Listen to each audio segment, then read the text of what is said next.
सुन लो मेरे मीता महिमा संता दी, सुन लो मेरे मीता महिमा संता दी।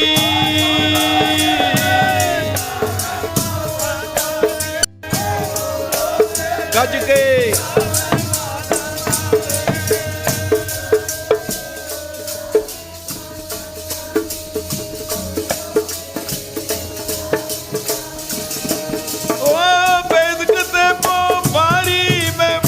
साखी आकाशबाणी हुई तुसी तां सिद्ध हो गए हो।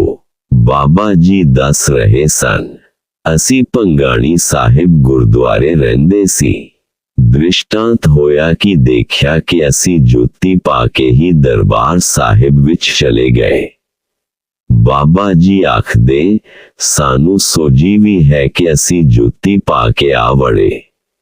असी जुत्ती नू छुपाउण दी कोशिश करन लगे।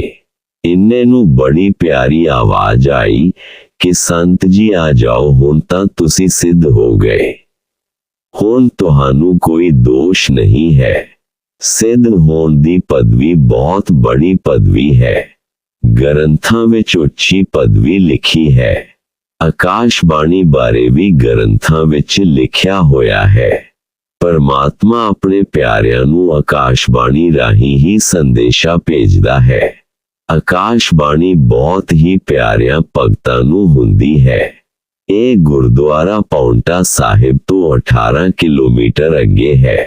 इस स्थान ते गुरु दशमेश पिता जी ने अपने जीवन का पहला युद्ध लड़िया सी। पहाड़ी राजियां नाल युद्ध होया सी। 22 धार दे राजियां नाल होया सी। इस युद्ध विच हरी चंद खडूरिया एक राजा सी। उसने गुरु गोबिंद सिंह जी नू ललकार के कहा सी कि हे गोबिंद राय, क्यों मावां दे पुत्तर मराई जांदे हो? आओ मेरे इकल्ले नाल युद्ध करो। महाराज जी कहिंदे चल फिर पहला वार कर ले। उसने 3 वार कीते। तीसरा वार गुरु जी दे कमर कसे वाली पेटी विच लग्या थोड़ा जख्म भी होया। फिर महाराज जी कहिंदे हो जा होशियार, मेरा वार आ रहा है। इको वार नाल उसदा उद्धार कर दिता। दसम पातशाह जी ने इस राजे दी अपनी बाणी विच सिफत कीती है। बहुत वली राजा सी। उसदे खत्म हुंदे ही भाजड़ पै गई। गुरु जी दी फतेह होई। इस स्थान ते महाराज जी ने बहुत कौतक कीते हन। ये स्थान यमुना किनारे ही है। इत्थे बाबा जी भी कई महीने रह जांदे सन। एकांत स्थान है। बोलो जी वाहे गुरु।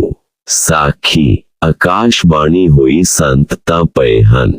माधवे क्या कहिए परम ऐसा, जैसा मानिए होए ना तैसा। बाबा जी आखदे असी अपने पिंड दे गुरुद्वारे विच सी। सेवा चल रही सी। इमारत दी उसारी दा कम चलदा सी। कहिंदे असी रोटी खाई फिर पै गए। थोड़ी सुरत ही जोड़ी होनी है। क्या आवाज आई संत तां पै गए हन। चलो चलिए। बाबा जी आखदे असी अपने मन विच सोचिया कोई आस नाल आया होवेगा। पता नहीं कित्थों चल के आया होवेगा। निराशा मुड़ गया होवेगा। असी एकदम उठे, बाहर देखिया। बाहर भी कोई नहीं सी। काम करन वाले बंदियां नू पुछया, ओ कहिंदे जी कोई नहीं आया। फिर समझ विच आया, ये तां कोई देवी देवता जां सिद्ध पुरुष होणगे जो आए होणगे। बाबा जी आखदे असी अपने नू बहुत तिरकार पाई कि सोना किन्ना माड़ा है। जे जागदे हुंदे बैठे हुंदे पता नहीं की प्राप्त हो जांदा। दर्शन कर दे। ऐसियां रूहां दे दर्शन बहुत दुर्लभ हुंदे हन। जे कोई चीज कोलों आके चली जावे तां किन्ना दुख हुंदा है। जे जागदे हुंदे पता नहीं की बखश जांदे। सोना किन्ना माड़ा है। ਮਾਤਾ ਪਾਰਵਤੀ ਵੀ ਮਾੜੇ ਕਰਮਾਂ ਦੀ ਵਜ੍ਹਾ ਕਰਕੇ ਹੀ ਸੌਂ ਗਈ ਸੀ। ਅਮਰ ਕਥਾ ਸੁਣ ਰਹੀ ਸੀ। ਸੁਣਦੀ ਸੁਣਦੀ ਨੂੰ ਨੀਂਦ ਆ ਗਈ। ਅਮਰ ਪਦਵੀ ਨਹੀਂ ਪਾ ਸਕੀ। ਉਹੀ ਹਾਲਤ ਮੇਰੇ ਨਾਲ ਹੋ ਗਈ। ਸਬਰ ਨਹੀਂ ਆਉਂਦਾ ਸੀ ਕਿ ਐਸਾ ਮੌਕਾ ਹੱਥੋਂ ਜਾਂਦਾ ਰਿਹਾ। ਜੇ ਜਾਗਦੇ ਹੁੰਦੇ ਤਾਂ ਕੋਈ ਨਾ ਕੋਈ ਬਖਸ਼ ਕਰਦੇ। ਫੇਰ ਹੌਲੀ ਹੌਲੀ ਸਬਰ ਆ ਹੀ ਜਾਂਦਾ ਹੈ।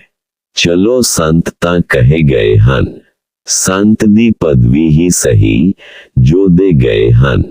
ਦੱਸਦੇ ਸਨ ਇਹ ਅਗਮ ਮਰਮ ਰੂਹਾਂ ਦੇ ਦਰਸ਼ਨ ਬਹੁਤ ਹੀ ਦੁਰਲੱਭ ਹੁੰਦੇ ਹਨ। ਭਾਗਾਂ ਵਾਲਿਆਂ ਨੂੰ ਹੀ ਮਿਲਦੇ ਹਨ। ਬੋਲੋ ਜੀ ਵਾਹਿਗੁਰੂ। ਸਾਖੀ ਆਕਾਸ਼ਬਾਣੀ ਹੋਈ। ਦਰਸ਼ਨ ਦਸਮ ਪਾਤਸ਼ਾਹ ਜੀ। ਛੱਡ ਸਿੰਘਾਸਨ ਹਰ ਜੀ ਆਏ। ਬਾਬਾ ਜੀ ਦੱਸਦੇ ਸਨ, ਅਸੀਂ ਰੋਪੜ ਦੇ ਕੋਲ ਅਜੈਬ ਸਿੰਘ ਦੀ ਮੋਟਰ ਤੇ ਠਹਿਰੇ ਹੋਏ ਸੀ। ਦੱਸ ਰਹੇ ਸਨ ਕਿ ਅਸੀਂ ਪਾਠ ਕਰਦੇ ਕਰਦੇ ਮੰਜੀ ਤੇ ਟੇਢੇ ਹੋ ਕੇ ਪੈ ਗਏ। ਪਾਠ ਤਾਂ ਕਰ ਹੀ ਰਹੇ ਸੀ। ਅੱਖ ਲੱਗ ਗਈ। ਦਸਵੇਂ ਪਾਤਸ਼ਾਹ ਜੀ ਆਏ। ਸਾਡੇ ਗੋਡਿਆਂ ਥੱਲੇ ਇੱਕ ਹੱਥ ਪਾਇਆ, ਇੱਕ ਗਰਦਨ ਥੱਲੇ ਹੱਥ ਪਾ ਕੇ ਪਿਆਰ ਨਾਲ ਚੁੱਕ ਲਿਆ। ਛਾਤੀ ਤੱਕ ਚੁੱਕਿਆ ਤੇ ਫੇਰ ਮੰਜੀ ਤੇ ਪਾ ਦਿੱਤਾ। ਫੇਰ ਆਕਾਸ਼ਬਾਣੀ ਹੋਈ, ਕਾਹਦਾ ਪਿਆਰ ਕੀਤਾ ਹੈ, ਛਾਤੀ ਨਾਲ ਤਾਂ ਲਾਇਆ ਨਹੀਂ। ਫੇਰ ਕਿਰਪਾ ਕੀਤੀ, ਉਸੇ ਤਰ੍ਹਾਂ ਚੁੱਕਿਆ ਤੇ ਛਾਤੀ ਨਾਲ ਲਾ ਕੇ ਪਿਆਰ ਦਿੱਤਾ ਤੇ ਫੇਰ ਅਲੋਪ ਹੋ ਗਏ। ਐਸੇ ਦ੍ਰਿਸ਼ਟਾਂਤ ਹੁੰਦੇ ਰਹਿਣ ਤਾਂ ਸਾਧਕ ਦਾ ਚਾਉ ਬਣਿਆ ਰਹਿੰਦਾ ਹੈ। ਮਾਰਗ ਦਾ ਪਤਾ ਲੱਗਦਾ ਰਹਿੰਦਾ ਹੈ ਕਿ ਹੁਣ ਮੈਂ ਠੀਕ ਚੱਲ ਰਿਹਾ ਹਾਂ। ਜੇ ਦ੍ਰਿਸ਼ਟਾਂਤ ਵਿੱਚ ਕੁਝ ਗਲਤ ਦਿਸੇ ਤਾਂ ਅੰਦਾਜ਼ਾ ਲਾਓ ਕਿ ਕੀ ਗਲਤੀ ਹੋਈ ਹੈ। ਪੂਰਾ ਜੋੜ ਤੋੜ ਕਰਕੇ ਧਿਆਨ ਨਾਲ ਸੋਚੋ ਕਿ ਕੀ ਗਲਤੀ ਕੀਤੀ ਹੈ। ਪਿਛਲੇ ਦਿਨਾਂ ਵਿੱਚ ਨਿਗਾਹ ਮਾਰੋ ਕਿੱਥੇ ਗਲਤੀ ਹੋਈ ਹੈ। ਪਤਾ ਲਾ ਕੇ ਫਿਰ ਅੱਗੇ ਤੋਂ ਤੋਬਾ ਕਰੋ, ਫਿਰ ਗਲਤੀ ਨਹੀਂ ਕਰਾਂਗਾ। ਹੁਣ ਕਿਰਪਾ ਕਰੋ ਬਖਸ਼ ਦਿਓ। ਉਤਨੀ ਦੇਰ ਬਖਸ਼ਾਉਂਦੇ ਰਹੋ ਜਿੰਨੀ ਦੇਰ ਤੱਕ ਫੇਰ ਪਿਆਰ ਭਰਿਆ ਦ੍ਰਿਸ਼ਟਾਂਤ ਨਹੀਂ ਹੋ ਜਾਂਦਾ। ਜਦੋਂ ਪਿਆਰ ਭਰਿਆ ਦ੍ਰਿਸ਼ਟਾਂਤ ਹੋ ਜਾਏ ਤਾਂ ਸਮਝੋ ਗਲਤੀ ਮਾਫ ਹੋ ਗਈ। ਸਾਧ ਸੰਗਤ ਜੀ ਸਦਾ ਇਹੀ ਆਸ ਰੱਖੋ ਕਿ ਮਾਲਕ ਸਾਡੇ ਤੇ ਵੀ ਐਸੀ ਕਿਰਪਾ ਕਰੇ, ਐਸੇ ਪਿਆਰ ਭਰੇ ਦ੍ਰਿਸ਼ਟਾਂਤ ਹੋਣ। ਉਹ ਸਾਹਿਬ ਪਿਆਰ ਭਰੀਆਂ ਬਖਸ਼ਿਸ਼ਾਂ ਕਰਦਾ ਰਹੇ। ਬੋਲੋ ਜੀ ਵਾਹਿਗੁਰੂ। ਸੁਣ ਲੋ ਮੇਰੇ ਮੀਤਾ ਮਹਿਮਾ ਸੰਤਾਂ ਦੀ। ਸੁਣ ਲੋ ਮੇਰੇ ਮੀਤਾ ਮਹਿਮਾ ਸੰਤਾਂ ਦੀ।